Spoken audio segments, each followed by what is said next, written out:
Hi കൂട്ടുകാരെ, കളി വീട്ടിലേക്ക് സ്വാഗതം. ഇന്ന് നമുക്ക് ഒരു കർഷകനെ അവൻ്റെ വീട്ടിലുള്ള നായക്കുട്ടി രക്ഷപ്പെടുത്തിയ ഒരു കഥ കേട്ടാലോ? അപ്പം എല്ലാവരും കഥ കേൾക്കാൻ റെഡിയാണോ? ഒരിടത്ത് ഒരു കർഷകൻ ഉണ്ടായിരുന്നു.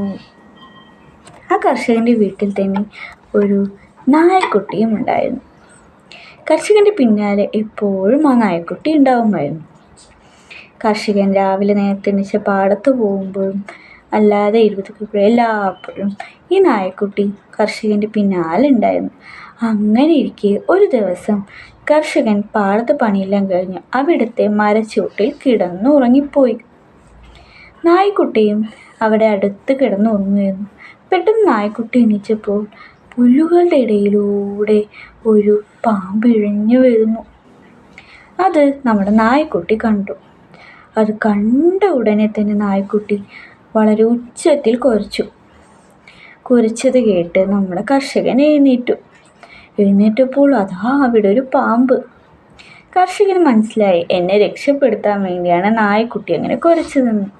നായ്ക്കുട്ടിയെ ഓടിപ്പോയി കെട്ടിപ്പിടിച്ച്, നിങ്ങൾക്ക് ഇന്നത്തെ കഥ ഇഷ്ടപ്പെട്ടോ? ഇഷ്ടപ്പെട്ടെങ്കിൽ ലൈക്ക് ചെയ്യുക, ഷെയർ ചെയ്യുക, കമൻറ്റ് ചെയ്യുക. ബൈ.